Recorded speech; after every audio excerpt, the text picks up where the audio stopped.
We normally don't start episodes like this, but I wanted to issue a little bit of a trigger warning because this episode does contain mature content. And so if you're listening around other people, especially kids, we definitely recommend putting in earphones. But with that, my guest today went from being a top-selling porn actress to quitting her job and completely turning around her life. Her amazing transformation started on a trip to Italy. And so in this episode, she tells us all about that and answers questions like, what led you to pornography in the first place? How did your broken family and the abandonment from your father play into that decision? What percentage would you say of people in the porn industry come from divorce and broken families? You're going to be shocked by her answer. What has helped you to begin to heal your wounds, heal your brokenness? Do you ever feel tempted to go back into that life? And what advice would you give to a girl who's maybe considering getting into pornography or feels stuck in it? And then finally, what would you say to people who believe that porn is not harmful or wrong? Such an inspiring story. Stay with us.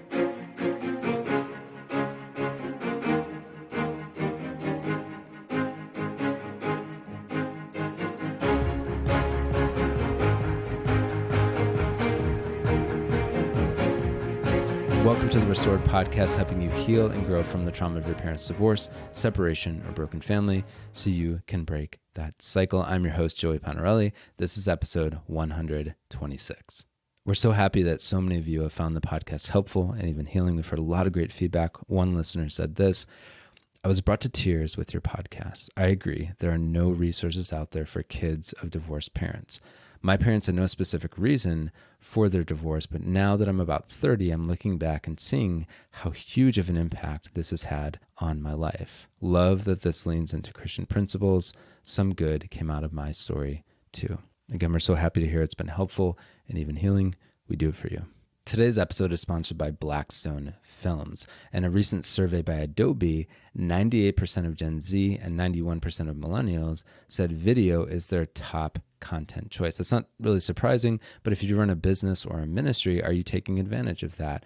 Are you using video content, especially in your marketing? If you're like most of us, you know you need to create video content, but there's so many barriers to doing it. Like you don't know how, you don't know who to hire, you don't have the time to learn, and so on. And can kind of leave you feeling overwhelmed to the point where you just kind of give up on the idea and go back to what you know, what's comfortable. But that's where Blackstone Films can help you. They're a Catholic film and video production company that creates films that make you feel. They can create things like trailers, promo videos and commercials, social media videos, documentaries, fundraising videos, and even courses. We actually produced 2 courses with them, 2 video courses, and we just had an excellent experience. And so whatever you need, Blackstone is obsessed about helping you not just create video content, but create a clear win for your business or ministry, such as fundraise for your ministry, sell a course, get leads for your business, get students to sign up for your school, promote your event, and so much more. Blackstone has reached millions around the globe with their videos, and they can help you too. And so if you want to view their past projects and the services that they offer, just contact them.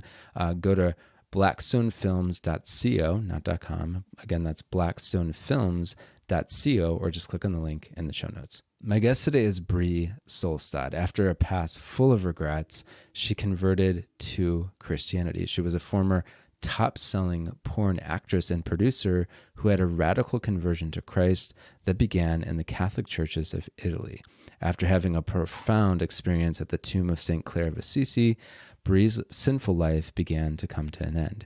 Bree quit all pornography, gave up her income, changed her life, and officially joined the Catholic Church at Easter in 2024.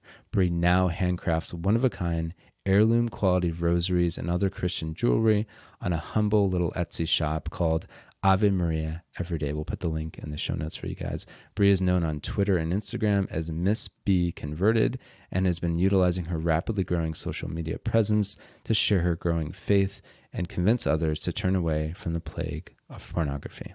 In this episode, we do talk about God and faith. And if you don't believe in God, you're totally welcome here. Anyone who's been listening to this podcast for a while knows this is not a strictly religious podcast. And so wherever you're at, I'm really glad that you're here. If you don't believe in God, my challenge to you is this: just listen with an open mind. Even if you were to skip or take out the God parts, you're still going to benefit a lot from this episode. And for even Christians listening who might object to some of what Bree believes. Again, my challenge is just to listen with an open mind too. And I think, kind of rejoice or revel in the fact that she completely turned her life around. With that, here's my chat with Bree.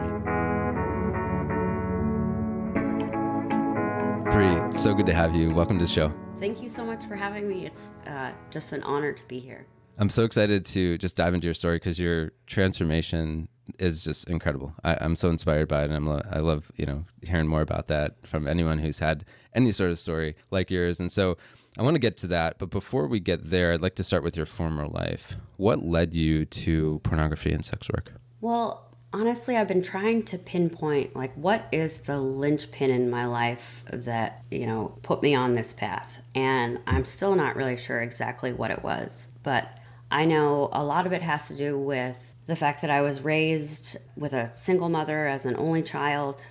I didn't really have the dynamic of both people in my life, and that really trickled into so much. I think just having these thoughts, maybe even in the back of my mind, my subconscious, of feelings of abandonment, that my father didn't want me, that sort of thing. And then really it was just the priorities in my life. I never made God my number one priority, but I also never made myself my number one priority.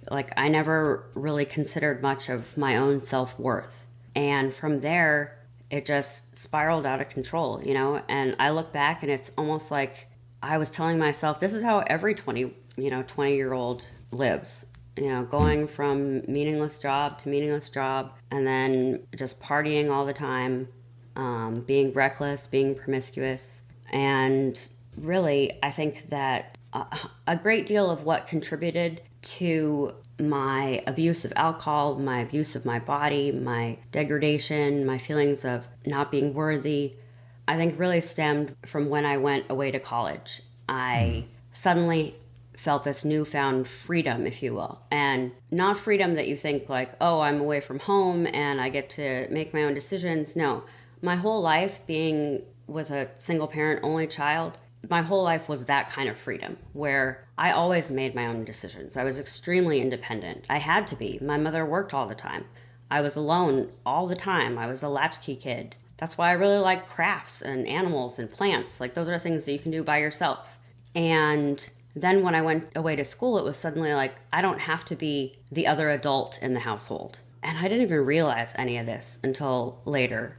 It was just ingrained in me. And I suddenly was free to make my own decisions, but free in a way where I had this safety net of, I live in a dorm room. There are other people who are partying, they're skipping class. It seems like this could be okay for me. And this is lots of fun, just having no boundaries, no limits. It seemed like I was just really, really happy when I truly wasn't.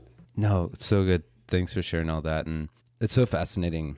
Our audience, as you know, comes from, broken families, and there's so many wounds there. But one of the things I learned from Dr. Bob Schutz is that at the root of every wound really is a deprivation of love. Mm-hmm. And so it's only natural that we would seek some form of love, even if it's not real, to fill that void. And, I think that the partying, the seeming acceptance by the group of friends, because I fell into that when I was younger too, it feels good. It's appealing.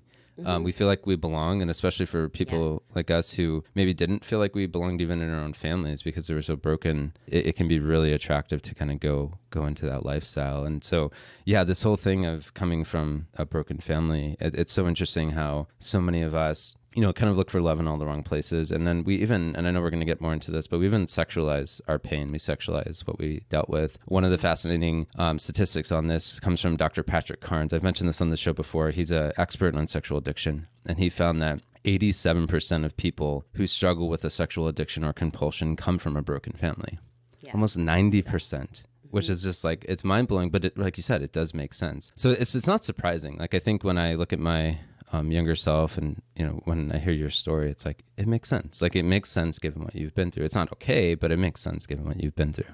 And I mean, like I said, I don't know what the exact linchpin is. And, my mother raised me in the best way that she could, but there was definitely something lacking. So then when this new opportunity came about, I just jumped on it. Like the idea of, working from home and making a bunch of money, and it just happens to be pornography. But, whatever. That was kind of where my morals were at that point in my life. Because you had kind of walked down that path of, partying and pleasure seeking, and it really kind of led you to a point that it almost was like a not too big of a jump at that point. Is that right? Precisely. Yeah. So it really just accumulated. It began in college and then continued accumulating this addiction or this lifestyle, which actually then ultimately led to an addiction to alcohol. Or, the alcohol addiction is always in there somewhere, but it was like the catalyst that then drove me to admitting my alcoholism. There's so many things in my life that we could unpack. Like I'm just, throwing this on you now that, oh yeah, I'm also a recovering alcoholic. It's amazing. Wow. But that doesn't really have much to do with my conversion story, so I haven't really mentioned that. But one thing I want to tell you specifically that I haven't told anybody else. When I was in college, I was engaged and participated when I went to class, but partying and especially drinking and sleeping around were my number one priorities, to the point where even though I loved going to class, I loved learning, I loved studying, environmental science was my major, partying just took over everything else so that I couldn't get up in the morning. I was too hungover to go to class. And then I started skipping class, and then more and more and more, and it just became more and more acceptable. And the thing that I'd like to tell you and your listeners is that one thing I'm truly ashamed of is I went to a Lutheran university, and I got a scholarship there from my church. These people, this elderly couple, they spent their retirement fund sending me to college. And I completely wasted that opportunity. And that's one of the things that I've really struggled with, that decision that I made, and the way that I just completely wasted not only my time, my energy, but their money also. It's a decision that I would urge others to take seriously. If you're given an opportunity like that, don't waste it. Yeah, no, thanks for sharing that too. And no, your transformation is so beautiful. We'll get to that shortly. But it makes so much sense. Again, everything that you went through, kind of where you landed. And I remember talking to, in another interview, Jay Stringer, who's this awesome author and therapist. He was talking about this whole experience of coming from, a broken family and enduring trauma like you did. And yeah, he says the first experience often is one of fragmentation, where we just feel really broken. We feel like our life is not cohesive. It's not integrated. It's just so broken into pieces and such a mess, really, to put it in simple terms. And that usually leads us to seek out some form of numbing ourselves because the pain is too much to bear. And so, like you said, in your story, it was alcohol, it was partying, it was sex, all that stuff. In my story, it was principally, pornography and other sexual sins. It was just like I needed something to numb the pain. That was my way of coping. Precisely. Getting out of this reality here and now. 100%. Like it was an escape. It was a way to get away from just the difficulties of facing, my parents splitting apart, just all the drama and sadness that came with that. And then that leads to, so again, we started with fragmentation, that brokenness, then we led to numbing, which looks different for different people. And then finally you kind of end up in isolation, where it's just this intense loneliness where like, man, I regret what I've done, but I'm still feeling the pain. And I feel like no one's there for me. There's no one there to like, as Jay Stringer says, like catch my tears, to hold my face, to see me like go through this and just love me through it. And so then we get in the cycle. We then feel more broken and fragmented. We then need to numb more. And then we feel even more isolated. And then we just go down into this endless pit. Does that seem to describe your story? Yeah. Definitely, in terms of my addictions, in terms of my bad decisions, but also in terms of producing pornography, where like it's not an addiction. It's not something for which like women need a support group, but it can be very isolating. It can be, intoxicating, and you can easily feel trapped. I remember, when I considered giving up this life, this career, I was really scared. I was really nervous about the money. But then I started thinking, okay, well, let's consider, you don't have to go on these extravagant trips or buy these ridiculously overpriced shoes anymore. That's perfectly fine. I'm willing to give up all of that because of the happiness that I found within myself and the relationship that I have with God now. But let's take all of that out of the equation and say that, okay, you can get like just an average job, like at a garden center or something. That'd be fun, fruitful, pun intended. But who's going to hire you? Like, what are you going to write on the application? Like, forget about seeming professional and showing up with a resume. Like, even if you're just going to pencil in on some application that they've Xeroxed for you, what are you going to say? There's nothing. You can't even use some flowery euphemism like, artistic entertainer or like Right. even, that's just going to lead to more questions. And you're trapped because you feel like you've done this for so long that you don't know how to do anything else. And then, tragically, a lot of people in this industry also feel like they've done this for so long and it weighs on them and it seeps into their subconscious to the point where then they don't feel like they're worthy of doing anything else. Like this is not only all that they can do, but this is all that they can do. Wow. They're trapped in so many different ways. And I think that addiction is similar, but both, are about re-examining your priorities, re-examining your life, and asking yourself, like, is this really what I want? Is this really, helpful to me? And then also being honest with yourself, which is hard to do when you're in the throes of addiction, especially. How many years did you end up doing pornography for? And I'm curious, like, were there regular intervals where you felt like, man, I don't know if I should be doing this. I need to get out of it. I was in the industry for just under 10 years, and honestly, no. It really wasn't until I started going to church regularly that I even considered leaving the industry. That is something that I think will come in time. I'm still unpacking a lot of things that have gone on in my life, and it's kind of funny. It's like almost a timeline of things that I regret, and they come up almost in the same timeline that they occurred or that I did them. And I think I'm not quite to the point where I'm ready to really examine the effects of what I did through pornography. Because at the time, I know that now I regret what I did. But at the time, I didn't consider that it was wrong at all. Yeah. I would use my money for myself, but also I was able to, buy my mom really extravagant Mother's Day gifts or, send my godmother a bouquet for Mother's Day. It's funny, I mention this now because it was just recently Mother's Day and I remember. And now I'm I don't have enough money to send them these big, huge bouquets anymore. But that's okay, and my godmother doesn't know. But my mom understands that I'm not making as much money anymore. And it's not like they would expect these things. But it's also kind of ridiculously humorous to think that I was buying these Mother's Day bouquets for these women in my life with the money that I made from pornography. And I never considered that it was ridiculous. I never considered that my life was just kind of ridiculous. Full of sin, full of pride, full of vanity, and full of loneliness, full of hopelessness. You feel trapped in so many different ways, and this is yet another way.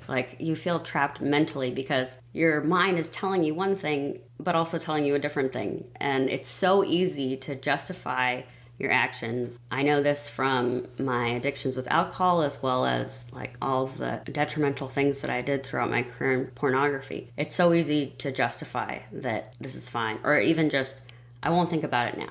I'll think about it tomorrow and just move on. But I urge people not to do that. I urge people really to just take an examination of your consciousness, take an examination of your feelings also. That's something that I really didn't do enough. And be honest with yourself. Are you actually happy? And I read this in a self-help book once, and the book itself wasn't really that good. I don't even remember the title of it, but there's one part that was really good, and it said something like, ask yourself, what would my life look like if I stopped drinking, if I stopped producing pornography, if I stopped watching pornography?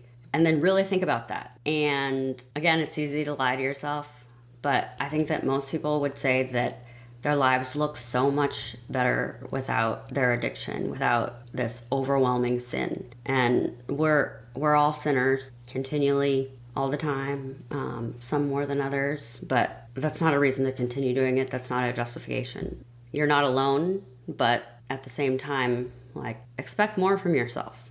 Try to do better. I'm not really sure what the question was. Yeah, no, I love that advice. No, that's so good. Yeah, no, I love that advice because I think you're right. A lot of people, and perhaps this is what you were going through when you were in the midst of this, is we kind of get in this autopilot mode in life or survival mode. Like we get these opportunities in life, we kind of walk through those doors, and then our life is the way it is. And we kind of have this feeling that it's always just going to be this way. And we don't think we can't really grow or improve and our life can get better. And so we just kind of continue on that path because change is hard. Transforming is hard. It's not easy to go from being, out of shape to getting into really good shape. It's not easy to, go from, maybe not having skills that can be paid a lot of money to getting those skills to being paid a lot of money. Not to say that's needs to be a goal for everyone, but just giving it as an example. And so it's hard and it's a lot easier. It's a lot more comfortable not to do that. And you said before too, there's this question of worth. It's well, even if I maybe could pull that off, which I don't really think I could, I'm not worth it. I'm not someone who, people would look at and say oh yeah, they're definitely going to be able to do that and make it. And they're definitely, have a lot of confidence and dignity or whatever we want to call it. So I think it makes so much sense. And the thing you said about justifying too, it's fascinating when you build a home. I guess this is in architecture and in carpentry. When a wall is crooked, let's say one of the studs is the wall's kind of leaning over, the action of straightening it is justifying it. And so in life, we only feel the need to justify things that aren't on the straight and narrow. And so like you were saying, I think that's a good little litmus test too for things. It's do you feel the need to justify the way you're living your life right now? Do you feel the need to, say that it's okay when in reality it might not be? And so I think that there's so many lessons in what you said. And the final thing I was going to say was when it comes to the shift out of that industry, my goodness, how scary. Seriously, I think that can't be overstated. It's this is literally, especially since that was pretty much after college onward, that was what you knew. That was your job. That was your skill set. And so going on to do something out, you're truly just starting from zero in a lot of ways. Maybe there's some, lessons and virtues that you already had baked into you that you can use. But my goodness, that is scary. I've heard it similar with Protestant pastors who convert to Catholicism, just as one example. They literally have been running a church. Their livelihood comes from that, their friendships, their family even, and then they convert to Catholicism, let's say, and then it's well, now I don't have a job, I might not even have a family, I don't have a church, it's devastating. So there are those sorts of careers that I think would be really, really difficult to shift out of. So yeah, any thoughts on that before we continue on? Well, it's especially frustrating for me because in the industry that I wasn't just a performer. I was a producer. My favorite thing was editing videos and doing crazy things with green screen and special effects and that sort of thing. I took a class at a community college for these things and got really into it. And I'm really good at it and it's lots of fun. But that's another frustrating element is when I was going through my conversion, I was watching a lot of videos online and I was thinking, well, maybe for example, the Catholic hippie, she sometimes plugs rosaries, promotes them, people who sell them. So I thought, and we'll get into that, but I now sell rosaries. And I thought, okay, maybe we could do an exchange, she could promote my rosary business and I could edit her videos for her. Nice. And then I was I can't send her any of my work. What am I going to do? Pretend I'm wearing all my clothes and that I'm saying things that are completely different and tell me what you think. That's not going to work. Can't do that, yeah. I can't expose this woman to what I did. And so that's another frustrating thing is, I think you do pick up some skills that are that could be beneficial in the real world, but again, you can't use them, you can't apply them to anything because of your past. Yeah, okay, no, I get that. It's hard, you can't show any sort of track record because you want to leave that life behind, and totally makes sense, and thanks for sharing all of that. And I want to go back to your family situation. I'm just curious, just over the years, the struggles and kind of brokenness wounds you've dealt with when it comes to just the fact that your dad was absent from your life. You mentioned abandonment and things like that. I'm just curious if you had anything to add on top of what we've already talked about when it comes to just how that experience contributed to this life and how hard that was too. I think that a lot of my story, it's hard for me to say that I completely regret everything because everything led me to where I am now. And to have such a great appreciation for my mindset, for the love that I feel for myself, for others, it's from adversity that these things came about. But really what I think about a lot is another person's life and how great it would be if they could skip all of that. And I think that for me, coming from my situation, my home life, there weren't all that many opportunities to better my situation. But I think that being around people who do have, a secure home life, who do have confidence in themselves, who think highly of themselves, who have God in their life, I think that that's something that's really beneficial. And also just not feeling so alone. I know that, you were in some cases abandoned. Like in a lot of cases, I think that it's harder sometimes maybe if you're used to having a father figure or both parents, and then suddenly there's this shift and there's this change and like, what did I do? But for me, I never knew my father. So, and he wasn't somebody who my mother respected. We actually referred to him as the sperm donor as I was growing up. And it was kind of like a little joke. But I now realize that even that little joke has had an effect on how I view men, how I viewed relationships, how I viewed intimacy. Like all of these things have come about because I was raised in a single parent home. And I'm not sure that I know that that's not the only factor, but if you're in that sort of situation, like, don't be afraid to ask for help with your child or your own life, and bringing more faith and more goodness into your life. I think that always helps. I couldn't agree more. For me, the kind of pivots in my life, the times where I was able to kind of turn a corner, break through, whatever you want to call it, came one when I got new friends.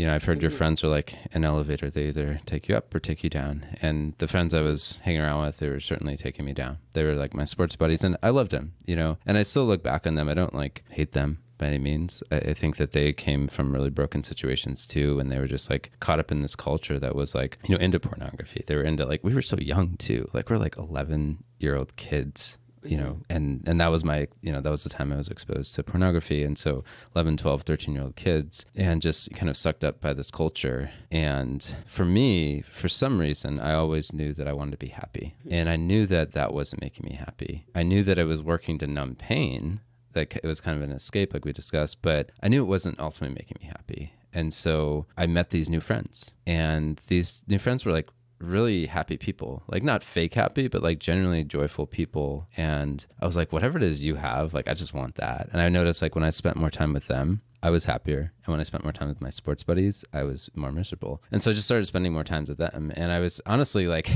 I was afraid for them to know kind of like the real me. So I would just kind of fake it till I made it. And so, I certainly just started to adopt their life. And that like really, really helped. And those friends were these Christians, Catholic Christians, who were really, on fire for their faith. And they were, just like good people. And so anyway, I started to be like them, to build virtue, to pray, to just learn my faith, seek out God's plan for my life, all that stuff. And that really, really helped. But the other thing I was going to say, just to second what you said about maybe speaking to parents or young people who are coming from a broken family, is the mentors in your life can fill the void of a father who abandoned you. And it's never going to fill it in a perfect way. Like, you're never going to be able to go find another man in your life who's going to perfectly be your dad. Like, you only have one biological father. And when that person's ripped from your life for whatever reason, it's hard. It leaves a wound. But my goodness, have I experienced so much healing through just the men in my life who've kind of taken me under their wing, who've mentored me, who've guided me through the challenges that I face, who've really affirmed me, just showing me that, especially when I thought maybe I was worthless, or, that I thought whatever struggles I was dealing with at the time were kind of, they defined me. They would come in and say, no, you're so much more than that. And they would just affirm me, in who I am. So anyway, that was like really helpful for me too. So I just love the advice you said. And I think it's so important to surround yourself with good people, both in terms of people beside you, your friends, but also people ahead of you who are mentors, who can kind of show you like, how you need to live. It's so valuable, especially if you didn't have that in your family. Yeah, I agree. Definitely. I want to get to your transformation more, but I'm just curious. I wanted your opinion on this. If you had to guess, what percentage of people in sex work and pornography do you think come from divorced and broken families, meaning, their parents were divorced or they had a really dysfunctional home life? I'd say probably like 95%, at least. Wow. In the 90s. Yeah. I think that it takes a certain kind of person to set aside what society deems as acceptable and be somebody completely different. And I think that a lot of, it's something I say a lot when, like, in regards to really horrible people. Monsters aren't born, they're created. So, and I think that that can be said for, a lot of different things that plague us. They're not something that we're born with. They're something that has accumulated because of, something that happened or something that we did. And I think that, most of the women who are in this industry, okay, well, I should speak to what I know. For me and for the friends that I had, we were like kind of caring people and nice women. And I mean, I don't think I was a bad person, but the work that I did, and without going into too much detail, the meaner I was, the more they liked it and the more they would pay me. So then it's kind of like, I can't remember his name, the scientist who rang the bell and the dog slobbered. And Pavlov, yes, thank you. It's kind of like something that you can't help but then actually start to become this person who they want you to be. Because the more selfish, the more egotistical, the more bratty, the more vain I was, the more like offensive I was, or narcissistic, especially like throwing other people under the bus for my own gain, the more that I would be acclaimed, not just by clients either, but also other women in the industry. And so you're in that, continuously spinning wheel. You're eventually going to start to feel these ways, and you're going to start to think this. And I think that's something to be cognizant of, but also just to know that these sort of things can happen to you, that within, the things that you surround yourself with, those sports friends or, people who are really into fancy shoes, that's what will form who you are. And I think it's important to remember that, really. No, couldn't agree more. And thanks for going into that. I think it's important to mention, I know some people kind of tiptoe around these subjects of like pornography, but I think it's important we talk about it because there's so many lessons in your story and what you were saying. And when it comes to like, just to push into that a little bit, when it comes to the whole, how our sexuality becomes so distorted and perverted, like the deeper we get down that path, it's fascinating. It's sad. It's really interesting to kind of think about and study. I know Jay Stringer, who I mentioned in episode 102, if you guys want to check that out, he has so much insight into this. He studied 4,000 people who struggle with sexual addictions or compulsions, and he just really went deep into it. And one of the things that he found is like, my goodness, your sexual desires, your fantasies, they even looked at pornography searches in their study. They say so much about the ways in which you were harmed, the trauma you endured. Like, it's insane. They're able to look at someone's pornography searches or the fantasies that they have, and they're able to connect that with specific traumas they'd had in their lives. For example, it's like, oh, your mom was really controlling, and this correlates with this sort of genre of pornography that you go after. And yet, it's so fascinating. Not surprising, yeah. So that was that. It's. I think it's really important. So one of the things that I learned from him is that there's so much underneath the surface that a lot of people don't think about, that maybe you intuitively know, that when it comes to anger and power in pornography, like there's so much there that he explained it well in the episode, and I'm not going to do nearly as good of a job, but he was basically saying that there's so much anger that we feel as humans for so many reasons, right? And anger is just this response that we feel at a real or perceived injustice. So there might be something in our life, especially as it relates to the sexes, which is really interesting. So it's like, if men, if these important men in your life treated you this way, or these important women in your life, like your mom or girlfriend or wife, treated you this way, then you might tend to think of all women that way. And then therefore, like, for example, this is just an example, if you had, a mother who was really controlling and belittling, you might seek pornography or, fantasies that put you in a position of power over women, because there's a lot of maybe untapped anger there that gives you, pornography becomes kind of an outlet to reverse that misery that you're living through. And so, anyway, he does a better job explaining it than I could. And his book is awesome, Unwanted, by the way. Recommend people check that out. We'll link to it in the show notes. But yeah, so everything you're saying makes so much sense to me that, kind of the deeper you go into that world of like perversion and twisting what's supposed to be a really beautiful, good gift of our sexuality, the kind of more ravenous, almost an animal-like that we become. Mm-hmm, definitely. And I was taught that, my mother really impressed upon me that the act of sex was making love. And it was something that you did between a man and a woman that you love and you're committed. And then I think that that was when I was really little. And then once I got older, I think it was one of those things that like, oh yeah, like, that's just maybe like an old wives' tale or like something that your mom tells you when you're growing up, but it's not really true. Like look at, just turn on the TV. There's two people having sex. Like it could be anything.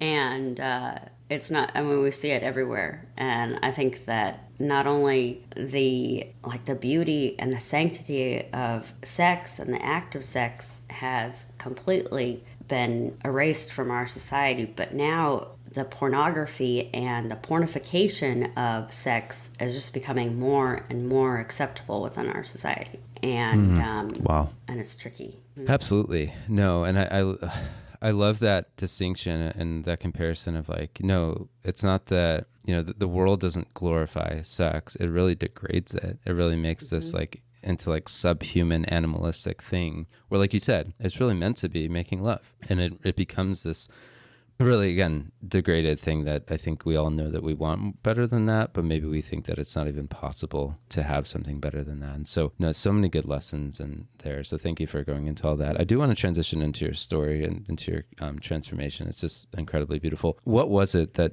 sparked that exit from pornography and ultimately your conversion? Well, it started with a tragedy, like all great stories. Something happened about 3 years ago that ultimately it was just a freak accident and it was a horrible occurrence. But it's something that has plagued me and filled me with guilt and sorrow and depression, and it's my greatest grief. And I have been in therapy for the past 3 years because of it. And it was slowly getting a little bit better, but still my own sense of guilt and, again, also self-worth and even just desire to live my life was in question. And after this, I was fully committed to killing myself. And it wasn't even a thought. I was like, yep, that's what I'm doing tomorrow morning. I'm going to do this, this, this, and this. And by the grace of God, my husband wouldn't leave me alone. And he stayed with me for like 2 weeks, pretty much. He took time off work. So, wow. But none of these things helped. This was my fault. It was my doing, and now my life is over because of this. Then last spring, I had an opportunity to go to Italy. My mother-in-law actually paid for tickets for all of us to go. And I was really excited about that, of course, obviously. We took like 6 months to prepare. I got, Italian in 40 minutes a day. But most of the preparation that I did was really about the things that I wanted to see, the artwork there. And when you're in Italy, the hub of the greatest artwork of all of Western civilization, in my opinion, the greatest art is in the churches, basilicas. We visited dozens, I want to say probably like over 50, but that was like our main focus, was going to these churches. And initially it was just for the artwork, nothing religious. I'm not Catholic. But at the same time, I was like, well, I want to get into it though. I want to be like, when in Rome, you do as the Romans do. So we're visiting these churches. They're Catholic churches. And I know that Catholics wear a veil when they go into a church just as a form of respect. So I figure, all right, I'm gonna try this. I'll wear a veil, how fun. I'll be Catholic. So we go, and every time outside of a church, even just like a tiny little basilica, I put on my veil. Then I start to kneel and cross myself when I go in. Again, just like, look at how funny am I? Look at, I'm Catholic. And just kind of getting a kick out of it. And then And like the artwork is incredible. It's amazing. It really is. But then something inside of me started to change a little bit, where instead of just appreciating the artwork for what it was, or instead of veiling and crossing myself just because that's what we did, I started getting into it. Like, wow, this art is beautiful, but like, look at the way that Jesus has his arm around Mary, like in this fresco, or look at the way that this person's, intimating this sort of reaction. And I started really like being moved and touched and appreciating the artwork for the theology as well as just its beauty. And then I started, like, it was almost like a fake it till you make it kind of thing, where I was crossing myself initially just because that's what they do, and then I started like actually saying the words, looking up at the crucifix when I did so, acknowledging the crucifix. But still at this point, remember, I have this intense tragedy that's weighing on my shoulders. And when this occurred, I had tried praying to God. And I tried, like I had touched on before, I was raised Lutheran, but completely fell away from the church ever since college. God's been pretty much non-existent in my life. But you better believe that as soon as this tragedy occurs, like, he's my number one, concern. And I'm like, hey, I'm praying now, so you got to listen to me. Like, I haven't prayed or talked to you or done anything beneficial in the last 20 years, but now I need something, and I need something that I've never needed before in my entire life, and I expect you to do this now. And I prayed so hard that night that I can still remember, like, my knuckles were white because I was squeezing my fingers so hard, and he didn't do anything, or so I thought. Jesus didn't respond to me at all that evening, and so I was done with him completely. Like, what little amount of relationship that we had was completely over. So this affected me when I was in Italy, even just going into churches. Initially, like I said, it was for the artwork, so it wasn't that big a deal. But then when I started crossing myself, when I started really looking at the theology of the pictures, it was like, okay, I'm in God's house, and I still don't want to talk to God. I don't have anything to say to him. And like, even just thinking about talking to God made me like start to tear up. But in these churches and basilicas in Italy, in addition to the crucifix, you could always find Mary somewhere. And I started going to her, like physically, literally. I would, kind of walk around, because she wasn't always right there present. Like, sometimes she was in like a smaller alcove, or in Italy, you probably remember the edicolas. They're the frescoes that are on the street corners and like on just like random sides of buildings and stuff like that. And it's always Mary illuminated, and she was just everywhere. And I started noticing her, and I started thinking that, okay, this is kind of weird. Like, why are you stalking me, basically? And then I thought about her and her life and what she went through. And I thought about how she had this intense tragedy, even greater than my own, where she went through something similar, where it was completely out of her hands, and her son was put upon the cross, tortured, died a really awful death. And she went through all of this with grace and with dignity, and that was what helped me to be able to be in a house of God, to be able to even consider talking to God, because I was able to talk to Mary. Mary she was born without sin, and she is the mother of God, but she's still human. And she was the one who asked Jesus, kind of at the wedding of Cana, she was the one who said, hey, these people don't have any more wine, and I need you to help them. They're really good friends. I really don't want them to be embarrassed. And he said, it's not my time yet. But he did it anyway because she asked. And that was, I kind of think of that as like, that's kind of what started the ball rolling that ultimately got him on the cross. He said it wasn't his time, but she said, please. And so in a way, I like to think of that Mary didn't really know what she was asking. She didn't know that, okay, if you do this, then you're going to be crucified sooner than later. I'm not saying that, but in a way, I think that she knew what was going to happen. She knew that she was going to have these swords pierce her heart, and yet she continued forward, and she lived her life with grace and beauty. And she was a huge part of my conversion process, and just my healing, really, and being able to talk to God again. But it doesn't end there. So from there, we went to Assisi because St. Francis is amazing, awesome. And like I've told you before, Animals have always been a big part of my life, and even non-Catholics know about St. Francis. I think he's like the gateway drug to Catholicism, or like the gateway saint almost, where it's like even secular people are like, yeah, St. Francis is cool. He's into dogs.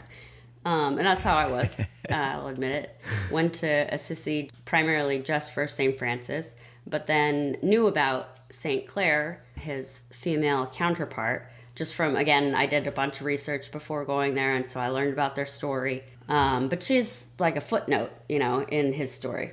As it turns out, she was really the shining hero of my story.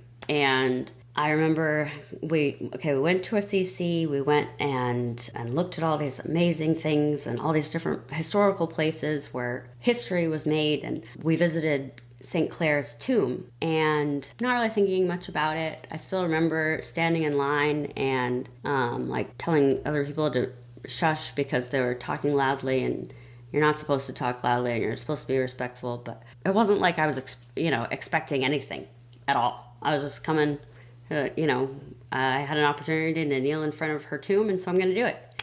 I kneel in front of her tomb, I close my eyes, and I had a vision of her. I'm not saying that I'm some sort of mystic or that like she appeared in front of me or anything. Yes, my eyes were closed, but I could see her distinctly right in front of me. She was wearing this cream colored like satin gown, which is weird too. I've really like gone over every detail in my mind because I want to make sure that this is legit. I don't want to be telling a story where like actually it's just some sort of something that I've manifested in my head. So I think to myself, why would she be wearing this gown if it was something I just manifested in my head? Wouldn't she be wearing her like classic hair shirt? Because that's what I learned about up until that point, that she was like always in this hair shirt. I've learned differently since then. Like she actually used to wear it in secret because her health was really ailing, and her sisters they're like, no, you can't wear that anymore, and she'd keep it under her pillow to keep it secret.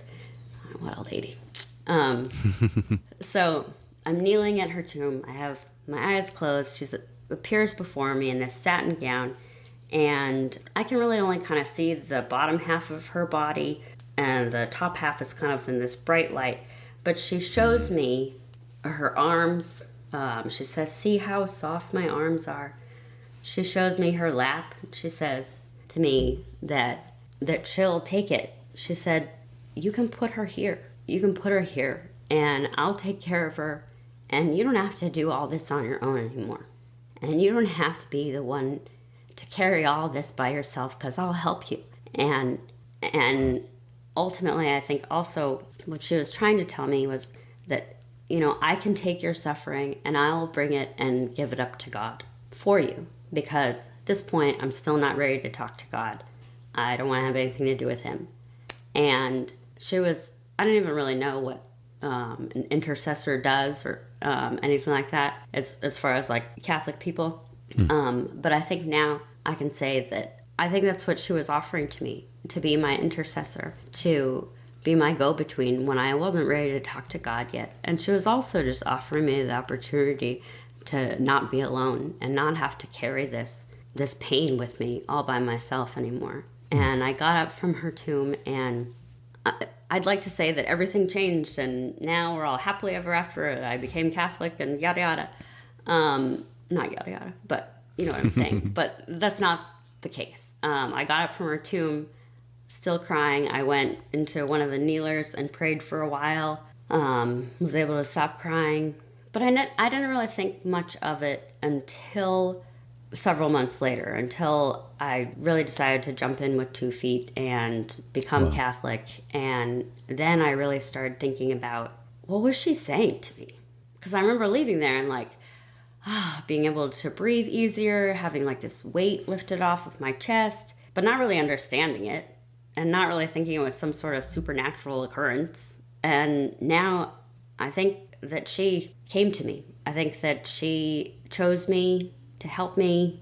I hope she forgives me for, going to Assisi only to see St. Francis, but I think she's cool with that. And since then, I chose her to be my confirmation saint, and I really love speaking on like her acts and her life. I is just phenomenal and really impressive.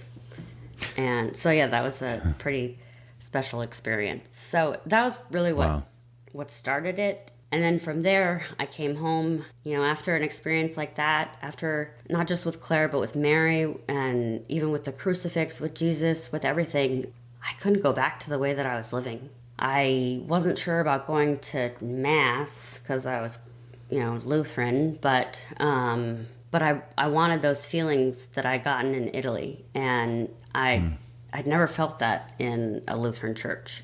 And so I started to go to Mass, semi-regularly, if for no other reason, just to rekindle those feelings that I had in Italy. And then I considered actually becoming Catholic, but I wanted to talk to an authority first before I completely made up my mind. So I made an appointment with a priest, and I went and spoke with him at length. And that's when everything changed.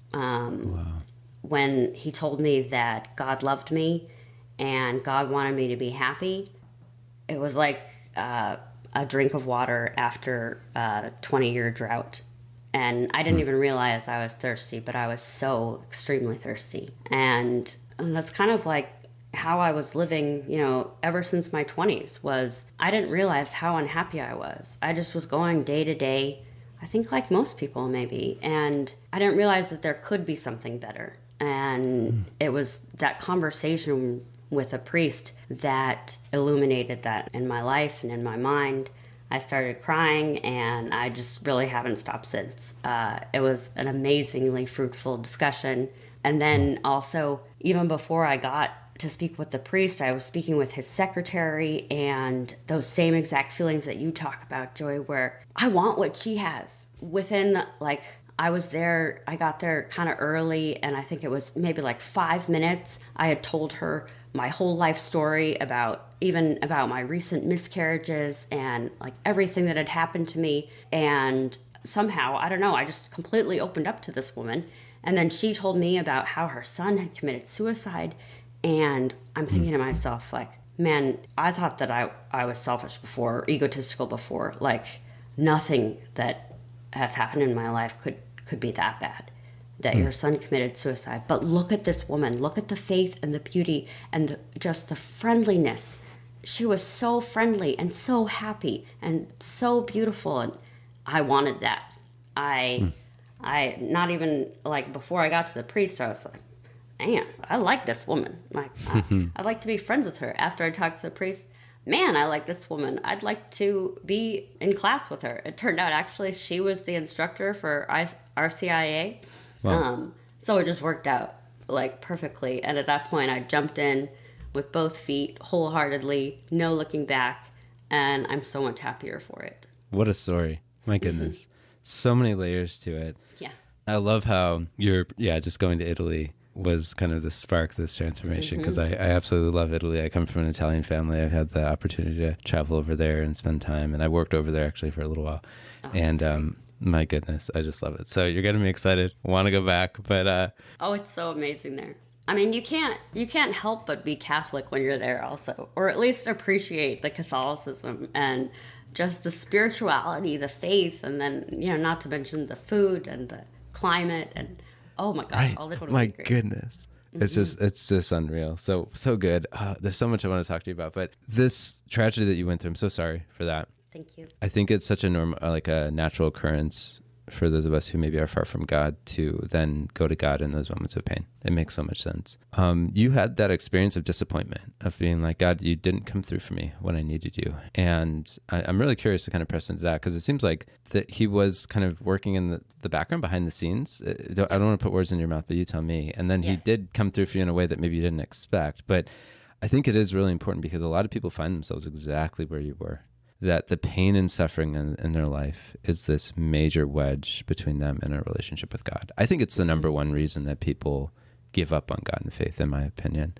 It's just the pain and suffering they see in their lives, or the lives of people that they love and care about. So we can treat God, as I've heard Father Mike Schmitz say, as this divine vending machine, or we're like, give me this, give me that. I want you to just like fix this area of my life. I don't really want a relationship with you.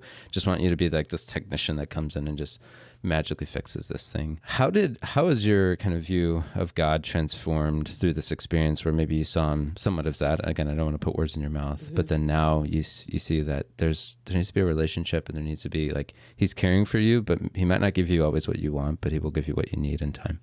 It is extremely difficult to go through life without God. And it's extremely difficult to go through tragedy without God. And my answer was to turn my back on God initially, and that didn't work. But then I think one thing I want to say is that it's remarkable, like my recovery time, if you will, of tragedy since having God in my life and prior to having God in my life. And like the recovery time, like you're still going to have tragedies, you're still going to have things that go wrong in your life. But the recovery time for me has been, it's like, night and day, really. And God, it's hard to hear and it's hard to believe, but God does answer prayers. And for me, what I've realized, and I'm still not, 100% like, yay, I'm so glad that this happened to me, and you took this tragedy and you made it into something good. Good for you. Let's not lie or be fake. I still wish this hadn't happened. I'm still kind of mad that he chose, this sort of thing in order to get me into the Catholic Church. But I think that's ultimately what he did. And I'm not saying that he chose to put this tragedy in my life for this, but I was praying that I could see her again. And I think because he has opened up my mind to the faith and to the church and to this way of life, and opened up my mind to the detriments of my previous way of life, that means that in some way I'm going to be able to see her again sooner rather than later. Because I do really believe in purgatory. Not the Lutheran form of purgatory, but a purgatory where, you have to prepare yourself before you meet God. So think of it like the scene in The Wizard of Oz. They go through like a whole afternoon of like, she gets her hair curled, like the Tin Man gets all shined up, and this is just to meet the wizard. But think of like how much prep you have to go through to meet God. And it's like, well, you have to shed these certain things that you're still clinging to. And one of the things that I'm still clinging to is my guilt and my sadness over what happened. And I think that he brought Catholicism into my life to help me with this guilt, to help me with this sadness, and therefore I'm not going to have to spend as much time in purgatory, and I can get to heaven to see my loved ones sooner. I also think that maybe he didn't necessarily put this tragedy in my life, but he used this tragedy in order to get me to go back to church, ultimately, and then also to join the Catholic Church. Because I was raised Lutheran, and when we did go to church, which was, like Easter, Christmas, we were some of those people, but also like just every now and then I would be like, I remember just really liking church when I was young. Why don't we try it? And my husband was like, okay, I guess. And we'd always go to a Lutheran church because that's how I was raised. And then during my tragedy, my husband kind of reconverted back into the Catholic faith, got really into the Catholic faith. And at the time I felt, well, I've lost him. Like he's just doing his own thing and I'm going to be stuck here in my tragedy. And he started going to Catholic Mass. So then after I came out of this funk and was able, after Italy, after I was able to consider that, maybe my life is worth something. Maybe I can go on. Maybe I can have joy and happiness. Because remember, I told you the day after this occurred, I was like, I'm taking the shotgun and I'm going to the backyard. I already had my note planned for my husband, for my mother, all this. And so to go from there to entering into the Catholic Church, it took some time. And I didn't want to have anything to do with God. Meanwhile, my husband's really into God, and I'm kind of offended by that. But then he starts going to Mass. And then, so after Italy, even if, I really wanted to continue going to Mass because of those same feelings that I got in Italy. But even if I had wanted to go to a Lutheran church, it was too late. My husband was already Catholic, so it's not like we're going to go to two different churches. And so I think, in a way, I'm never going to understand, no matter how much I ask, No matter how much I think about it, I'm never going to understand why God does what he does, and especially in that circumstance. And I tell myself, you're never going to know the reason why until you get to heaven, and at that point, you're not going to care anymore. So just stop thinking about it. And I'm never going to know, but his, path for me in that moment, in that situation. But what I can do is consider that he knows more than me, and also just have faith that he knows what's best for me. And there could be a number of reasons why, what happened did happen. But ultimately, I don't like to think about the negatives necessarily as much as like, look where I am now. And, since that tragedy has occurred, like I've had 2 miscarriages, my grandmother's died, we had to say goodbye to our 15-year-old cat recently. There are things in my life that are still hard, and they're so much easier now that I have God. Wow. Thanks for sharing. No, thanks for sharing all that. And again, I'm sorry for your losses. And no, I think it's important to, especially for anyone listening who doesn't believe in God, and maybe this is the reason why, because of pain and tragedy in their life. It's important to know, like, we can intellectually explain how free will and sin and evil work, but to me, that never felt very satisfying. Yeah. It's like, okay, fine, you intellectually have this valid argument that kind of accounts for all these objections, whatever, that's fine.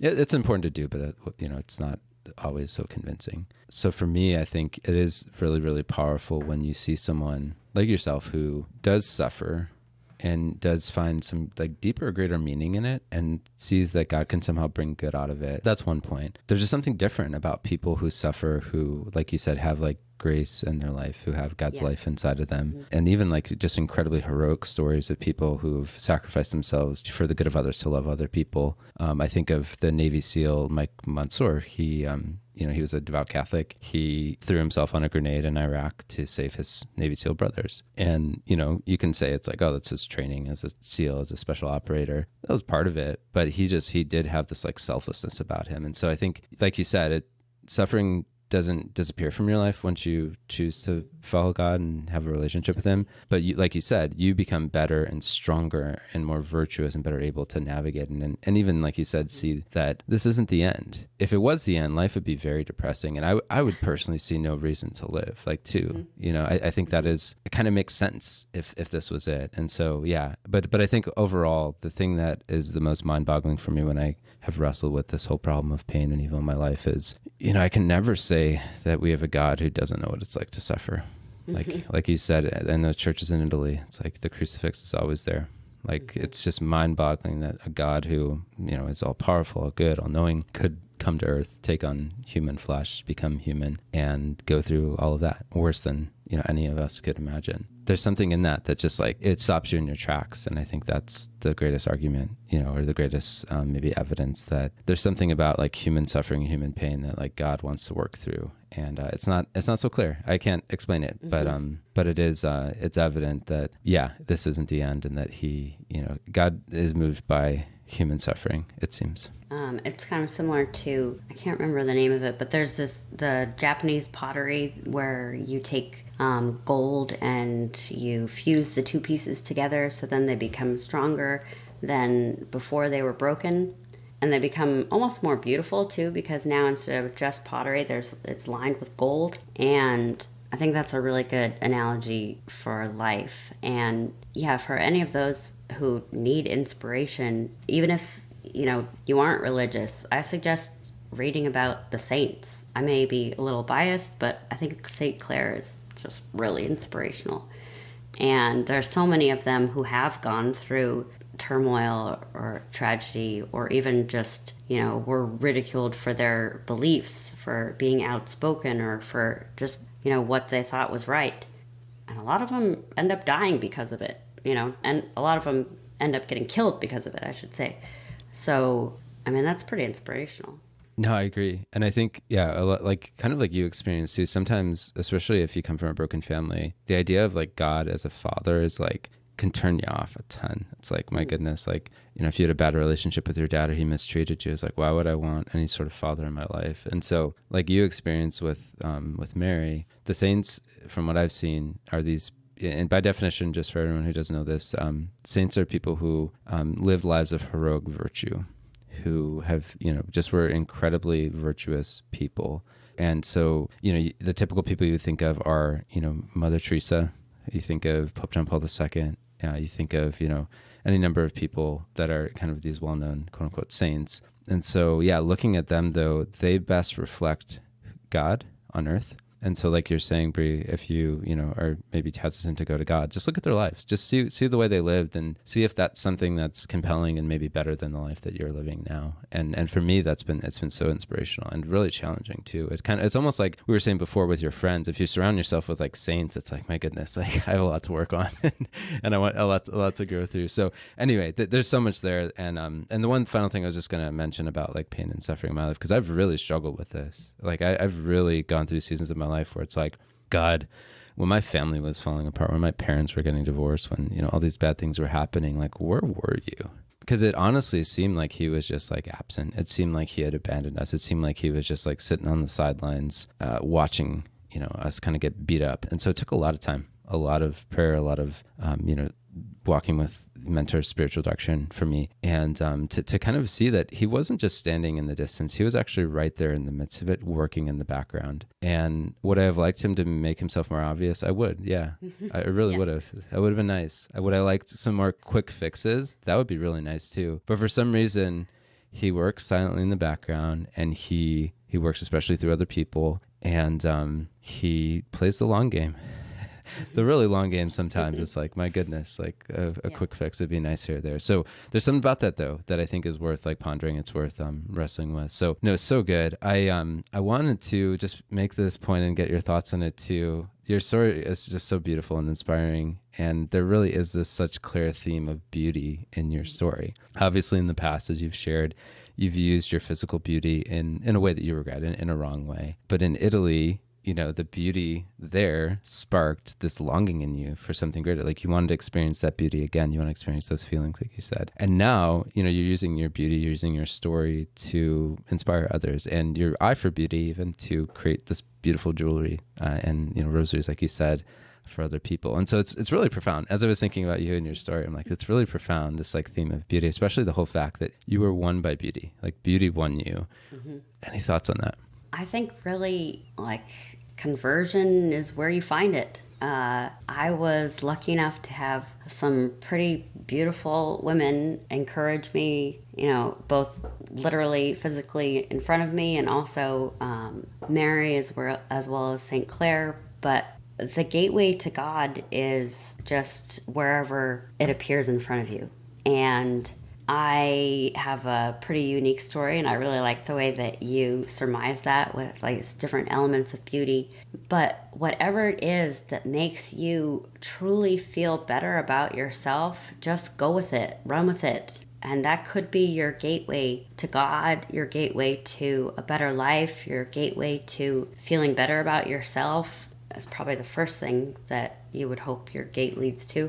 And I think that it is really fun how there's been this element of beauty, but it could be anything for anybody. And like I said, even like St. Francis is like a gateway saint to Catholicism, but it doesn't even have to be full-fledged Catholicism. Like take something in your life that you really appreciate, or maybe even something that you're really good at, or the combination of those two things, and run with it. See what you can do.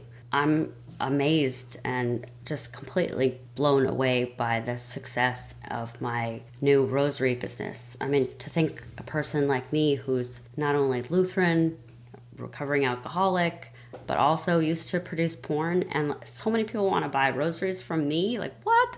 It's amazing. Blessing isn't even a big enough word to describe what happened to me after I decided to make this switch. And ultimately, like, I think a lot of times what we tell people, or especially youth, is like, you want to do this to make God happy, or you're trying to do it like it's for somebody else, or like this is the right thing to do. You're not supposed to make porn, You're not supposed to steal or do other hoodlum type activities. But instead of thinking about doing what you're supposed to or what somebody tells you to, just be selfish. Like, do it for yourself. Find the beauty in your life so that it can outweigh the misery. I think that anything that is beneficial to you can blossom into something that is beneficial for others, beneficial for even civilization. And wherever you can find that in your life, go for it, run towards it, cling to it, do it. So good. There's this thing I was reading about recently. It was actually in a book on like health and nutrition, and they're talking about this idea of like a helper's high, how when you just like help other people, if you donate your time, if you just help people who are in need, whatever that might look like. I think the example they were giving it is like working at like a food kitchen where you're serving food to poor people. And they've done studies on people who do that, and they end up like living longer, like being happier, like having these better lives. Yeah. So it's fascinating. So I think, your point is a good one, that, if you can't find it in you to do it for other people, like do it for yourself. Because truly, like kind of like your story, like my story, we wanted to be happy. You wanted to experience that joy, that peace, that, beauty that you experienced in Italy. And I wanted to just not be so miserable and be happy. And I think that is like such a good thing. So yeah, what I would just like second is, anything that's good in your life, anything that's true, that's beautiful, like, go towards those things. And in the end, I think you'll end up in a better spot in life, and you'll be happier for it. So good. I want to shift gears a little bit, and I know we're running out of time here, but I'd love to just kind of give you these quick questions. One being, has there ever been, maybe a temptation for you since your conversion to reject the body and sexuality because of the pain and the problems that it's brought into your life? To an extent, I think even during my career porn production, like, sex is completely skewed in my mind as to, what it's supposed to be, like what we were talking about, making love, a relationship between a man and a woman, procreation, a beautiful union. Sex has never been like that for me. In college, it was all about, filling the hole inside of me that made me hate myself, and all throughout my 20s as well. And then I've really struggled sometimes, like since I've converted, to keeping my thoughts pure, and also what intimacy means to me necessarily. Like, because I did it for work for so long, that like that kind of played out into my intimate life with my husband in a way where it was always like I was still on the job. And since I quit, and then also since converting, I've done a few things to help. Like we have a crucifix above our bed now. Sometimes I'll pray, and we're still trying to have a baby. So it's easier with the help of God and the help of my true friends to be able to really connect with this man in a way that I haven't in many, many years. And it's something that I didn't really think about until recently. And it's just, another one of those things that I didn't even realize how this affected this aspect of my life, but it really has. And I wish that somebody would have warned me, I think. Again, thank you for just being so open and vulnerable. It makes sense. Again, I've heard that there's a lot of women, especially women in porn, who in their personal life kind of become asexual. They kind of don't want anything to really do with sex. Yep. Which is kind of ironic because, what's being acted out on screen is that, often these women being like ultra sexual. And so it's just very ironic that would then end up making them the opposite, asexual in many ways. And so it is so sad because there's supposed to be so much like goodness and beauty that comes from that part of life. And the part of the reason I wanted to talk to you about this is because I think, especially in American culture, I think the Europeans aren't as susceptible to this, at least the southern countries. There's like this real temptation to like reject the body and sexuality, to see it as something like that's kind of bad and dirty. And it goes back to this idea of Gnosticism years ago, where they thought that anything spiritual was good and anything material like the body was bad. And so you kind of just put up with the body, and then and just for all our listeners, I know you know this, but you kind of put up with the body and put up with sex because it's needed to kind of have babies and keep our species alive. But there shouldn't be much pleasure derived from it, and it shouldn't be this good and like beautiful thing. And so it's been some, denominations of Christianity have kind of latched onto that. I think it's gotten so much better over the years, but certainly in American culture, there's this prudishness, there's this puritanism that is really toxic. It's really bad. And the history of the sexual revolution itself is fascinating because the Hugh Hefner in particular, he grew up in a very prudish Christian family, and he rejected that prudishness, which he should have, by the way, but he went way too far in the opposite direction with kind of quote unquote liberating the body and sexuality. And so it's really just such an interesting thing, and I think an important conversation to have when it comes to kind of putting the body and sexuality in its proper place and seeing the beauty in it, and seeing the glory in it, and seeing that it's not perfect. And I don't mean to like make it sound like, if you have the proper view of sexuality and you're kind of healed, and your sex life is going to be amazing in your marriage and things are going to be awesome. Like, no, it's messy. We're broken as humans, and so things are always never going to be a utopia. That's not what I'm saying. But I think that that the root of that has caused a lot of problems. And like really, truly, the pervasiveness of pornography today comes directly from that kind of view on like the body and sexuality. So I just wanted to dig into that with you. Any final thoughts before I move on? I think that to view sex as scandalous and something that's wrong and bad and filthy can be just as detrimental as the flip side. Amen. And I guess like you see it in Hugh Hefner, like you said. And I think that it's one of those things that really needs its proper place. And beauty is a big part of it. Beauty, love, acceptance, all those things go into a great relationship. Amen. I couldn't agree more. Have you been tempted to kind of hate yourself for your past? And if so, how have you dealt with that?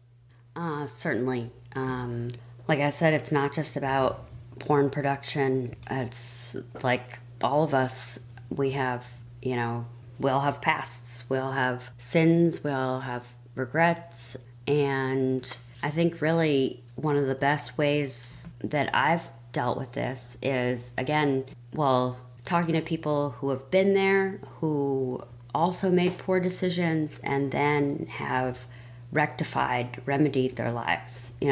Where like you can read about different saints and they're not all spectacular, Mother Teresa.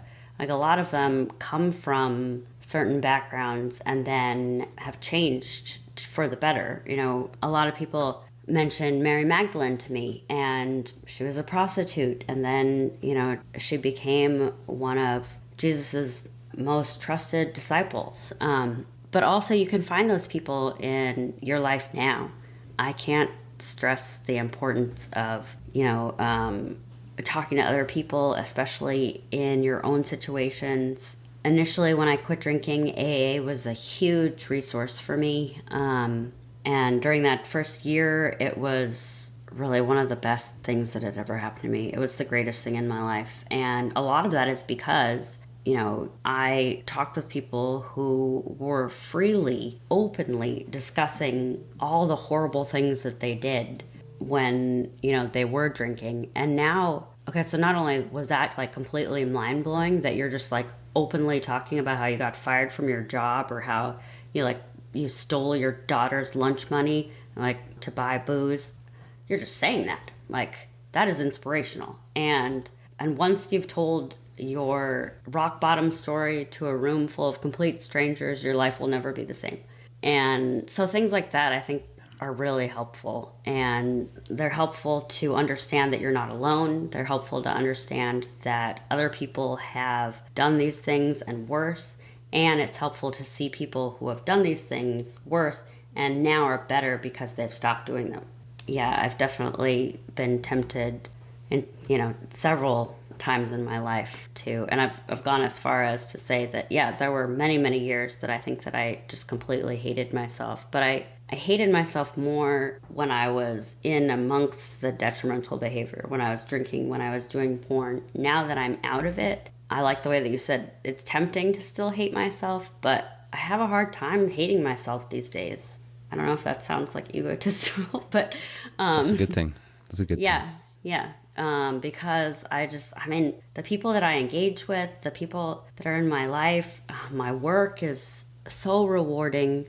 I have all these incredible people and I have all these incredible resources and all this great love and beauty and just abundance. And it's hard to hate myself because everything's just really, really nice. I mean, like there's still tragedy, like I said, but I have this whole toolbox full of resources that I can go to when I'm, when I'm in the dumps, or like even when like something like will trigger a bad emotion or a bad memory, and then I can go to this toolbox and I have different people, different things that I can listen to, different things that I can read, different prayers that I can say. Whereas before, when I was an alcoholic or when I did porn, my toolbox was like things that are just going to make me feel worse. And they're not really helpful at all, like alcohol or sleeping around, any of those things. I hear you. And yeah, I think it's a temptation for all of us in one way or another, like to have like that proper love of ourselves, like where it's not, like you said, on one extreme, egotistical, we're obsessed with ourselves, but the other end, it's a really bad and unhealthy thing to hate yourself, to think so lowly of yourself. So I love that you're in that, like in that good spot now. And yeah, I certainly have my own regrets about my past, but I think there's something about God's mercy too that just helps you be merciful to yourself, because once you experience like that forgiveness, you can then start to forgive yourself, which I think is probably harder than even like asking God for his forgiveness. So yeah, that's beautiful. You've already talked a lot about different things that have helped you to heal. Like you mentioned going to AA, you mentioned, just being surrounded with good friends, the saints, like things like that. Has there been anything else that's been really helpful as of now when it comes to just healing that brokenness, healing the wounds from your past? I think that therapy is still helpful, but I think it's also a combination of therapy and then my relationship with God. Like therapy itself didn't fill up everything, didn't help with everything. And I still have those same issues. Like all of us who are addicted to something, it's not alcohol that I have a problem with, it's myself. And I used alcohol in order to, like we discussed, like get out of this reality and make me feel better about myself. But really, and the problem isn't alcohol, the problem is me. And so giving up alcohol, that's like a really great first step.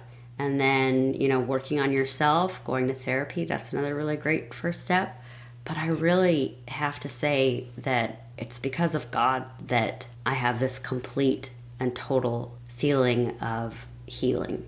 And there are times that complete, total feeling has cracks in it. And I'm kind of like, I think you kind of touched on this, like you're kind of thinking like, is this really, for real? Or, am I just kind of lying to myself again? But I don't think it's a lie. I know that my life has changed for the better because of those things that we talked about, but especially God. I can't say enough about that decision, and really fully coming into the church and learning about God and learning about, the gifts of the Holy Spirit, and learning about all the ways that just increasing your relationship with him will benefit you, and really just to make you happier, like a more satisfied person, living a more fulfilling life. God's the answer. So good. Do you ever feel tempted to go back into that life? And if so, how have you handled that? I wouldn't say that I feel tempted to go back to like drinking or producing pornography, but I really struggle, if I'm honest. I struggle a lot with going back to that same mentality of I'm not good enough, I'm not enough, like I just want to die. And it can just be like one thing that happens and then another thing happens, and it's not even like a major event has occurred, but just like I'll hear a song that reminds me of something, and I'm in this complete shame spiral that usually ends with I feel completely alone and I really hate my life. I'm tempted quite often to do that. And another benefit, another thing that I keep in my toolbox that I kind of trick myself with is Nice. That I then think, what is your demon saying right now? Now, this sounds maybe kind of weird, but for over 20 years, I've had these issues of negativity that I believe originated in college. They stem from the fact that I didn't have a father figure, and I never finished college, and I'm just not good enough. And I call him the demon. Now that I've converted to Catholicism, like referring to this demon that lives inside of me isn't really funny anymore. It's like almost kind of like I want to call him something else, because now it kind of scares me, the idea of this actual demon living inside of me. But for the sake of this podcast, let's just refer to him as the demon, as we always did before. And the demon loves it when I start to feel isolated, when I start to feel alone. He loves it when I start to get nervous about, speaking out about my story or hosting a prayer space on social media. I start to get nervous about these things, like, who am I to do this? I used to be in porn. Like, I used to be the scum of the earth. Who am I to host this prayer, this novena? Who am I to go on your podcast?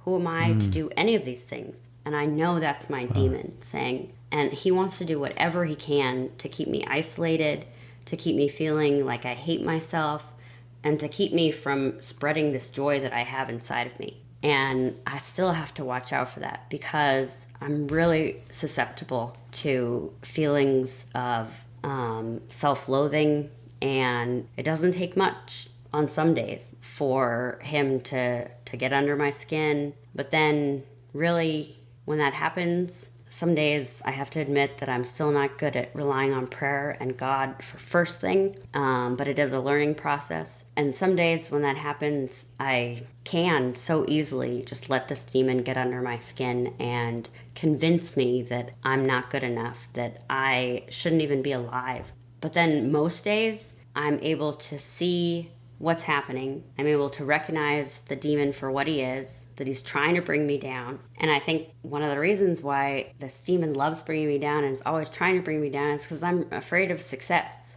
What will that mean if I'm successful? If I'm, and I'm not talking about like a successful porn star, like that's not real success. But how about if I'm successful in like being a Christian inspiration? Like, yowza. Yeah. That's kind of scary, huh? Like, then you're going to have to continue to be this Christian inspiration. You're going to have to continue to be successful. And look at all these people who are going to look up to you now. And then that's when either the demon or the angel can win. Of like, don't worry about it. My angel will tell me. My guardian angel. Bree, you're going to be great. Bree, you're going to be inspirational. And you're doing this for God, for the people who possibly will be inspired by you. And you're also doing this because just imagine how happy that demon of yours is going to be if you don't do this podcast, and like how he thinks that he's going to have won. And then I get really freaked out, and I'm like, I am not going to let him win. And I, pull on my boots and pick myself up by my bootstraps, whatever. And I get it done. And I go wholeheartedly in on it mainly because I don't want the demon to win. You're a fighter. So good. Thanks for, again, sharing so vulnerably. You've been so open, and I know it's so helpful to everyone listening. And yeah, gosh, no, and I speak on behalf of the audience when I say, man, I hope you can see the goodness and the beauty in you and your story. It's incredible. Thank you. It really is. And so, yeah, I hope you can continually be reminded about that, because we need to be reminded as humans more than we need to be taught, I think. And I remember the story of John Paul II. So, he's this Polish priest who becomes Pope. He goes back to Poland. I don't know if he was Pope at that point or just a bishop, but I think he was Pope. And he, at this point, after the Nazis left, Poland during World War II, the Soviets took over, the Russians took over. And in many ways, they were worse than the Nazis, which is hard to believe, because they were just, kind of more insidious, and they were doing things in the dark and trying to just control the Polish people and to manipulate them and get them to, give up, especially faith and morals and anything like that. And one of the ways that they did that was trying to redefine their identity as people, as humans, but especially as Polish culture. Like, they wanted to snuff out, Polish culture in different formats, like whether it was literature, art, theater, things like that, from my understanding of it. And so John Paul goes back to Poland, and he says, "You are not who they say you are. Like, let me remind you of who you are. You are not who they say you are. Let me remind you of who you are." And I think there's like, it gives me the chills to think about that scene of him like shouting that to them, because I think as humans, we all need to hear that. It's like, we're all told, whether it's by like that, you know, like you said, that evil like wolf inside of us, that whole analogy of like, you have two wolves inside you, the good and the bad fighting, and the one that will win is the one you feed. We all have that going on at some level, some more intensely than others. And I think it's so important that we were reminded, especially by the other people in our life, you know, that there is so much goodness. Like we have this so much inherent value and worth and dignity that cannot be erased even by the poor decisions that we make. And we need to just rediscover that, restore that, bring that back to life. And I hope you can continue to do that, because I certainly see it. And I know our listeners do too. Thank you. Of course. In closing out, I just love you to speak to your younger self. I'm curious what advice you would offer to kind of two parts of your life. One, maybe you were considering getting into the porn and OnlyFans world, and I'm curious, kind of, what would you say to that young woman now? Maybe she's even listening right now, someone out there. What would you say when she's like kind of considering that? That's one question. The second one would be, what about once you were in that life and you felt like it was the only way for you to make a living? Like, what advice would you give to that younger self, or a girl listening right now who's in that space? To the first girl, I would say, I know this seems like a great opportunity, and it seems like easy money and a lot of fun perks, but you're going to regret this. It's going to change you in ways that you've never even considered. And instead, I'm really hoping that you will just find the beauty within yourself. You will find something for you that makes you feel important and makes you feel special. And it's not this. Keep looking, but it's not this. You were made for something more than this. You were made in the image of God, and you're beautiful. You were made in His light, and He wants more for you than just this. And I think to the woman who is where I was, who is now full on into this industry on OnlyFans, and I think that maybe you feel trapped. And I know that I did when I was where you are, and you're not trapped. It feels that way, and it feels like this is maybe all that you can do, and it feels like maybe this is a really great life, but think about your future and think about how this is affecting you now. You don't even realize all the things that are seeping into your subconscious, and you don't even realize how narcissistic you're being, how egotistical you're becoming. Like, just listen to the way that you talk to people. It's not normal. It's just think about, you know, your income and the way you think about money. Yeah, it seems really awesome right now, but it's a totally skewed sense of reality. You're not even living in the real world anymore, and it's going to have detrimental effects on you. And I think that for your own best interest, you should stop. And there's such a better life ahead of them, like you said. I think, yeah, there's so much peace, there's so much joy, there's so much freedom that you can experience outside of that. So thank you for saying all that. I wanted to, how could people find you online if they want to follow you, and how could they get to your Etsy store too? Please tell us about your business. Oh, yeah. So I'm mainly active on X, formerly known as Twitter, and I also have an Instagram account. You can find me in both places just by searching Miss B Converted. And then my Etsy store, if you'd like to check that out, I'd greatly appreciate it.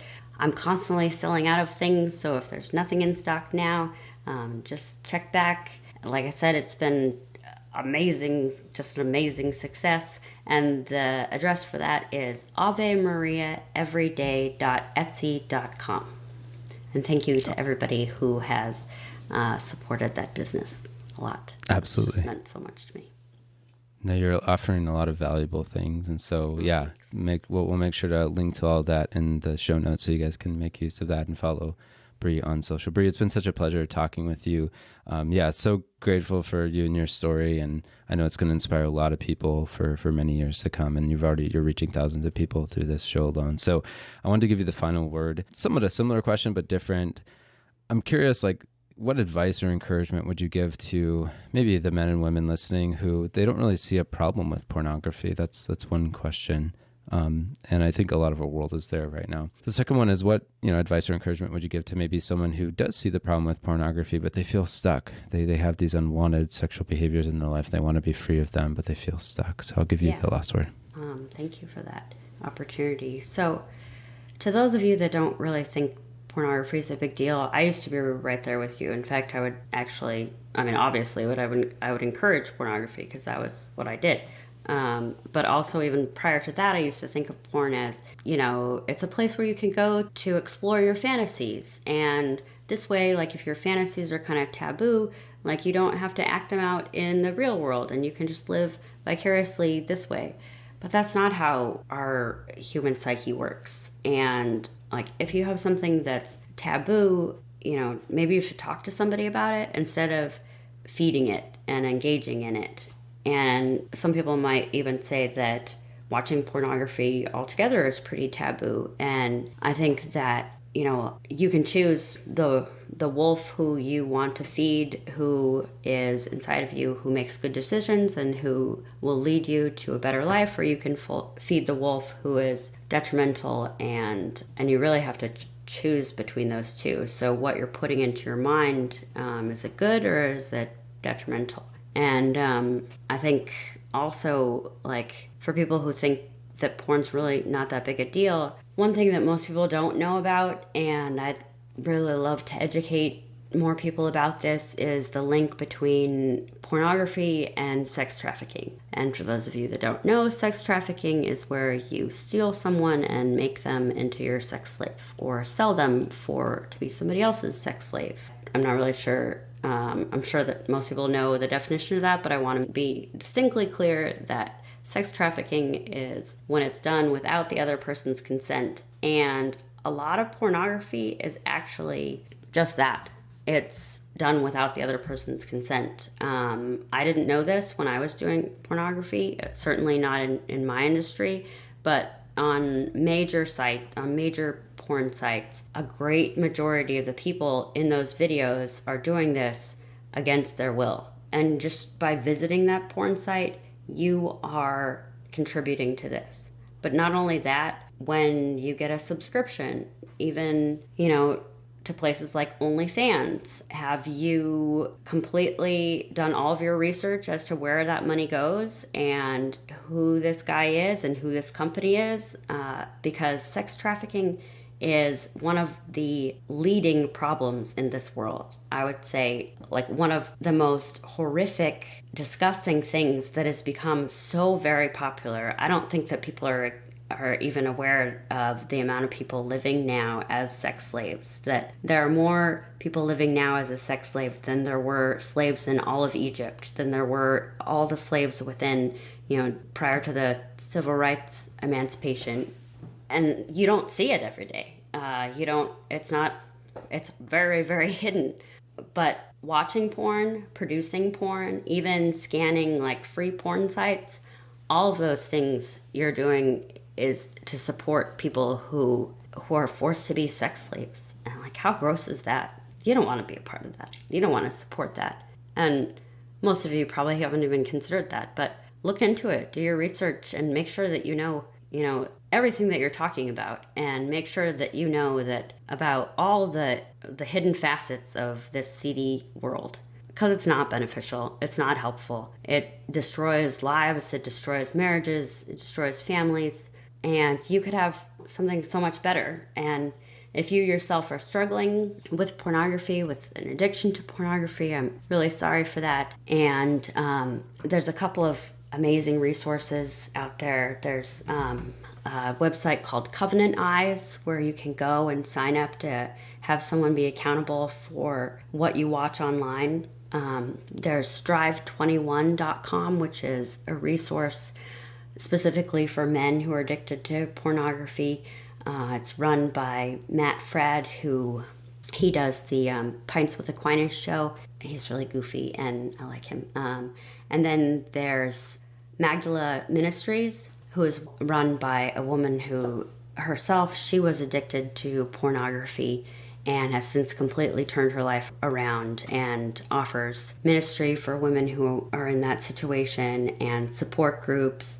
and chat rooms, that sort of thing. So really, I'm sorry that you're going through this. I'm sorry for the part that I played, even indirectly, but I'm glad that you want help. I'm glad that you want to stop. That's like a really hard decision to make, and I hope that those resources will be great for you. And I also encourage people, like, if you want to reach out to me, that's okay too. I've had several people, even former clients of mine, who have converted just based on witnessing like the joy that I feel, and just based solely on witnessing my transformation, that they wanted that for themselves. And isn't that cool that like the woman that I met at the priest's office, she was that for me, and now I could be that for someone else. Like, I think that's pretty cool. And so I'm in no way qualified to be professional help, but I can help. I can listen, and also I can help steer you into the right path.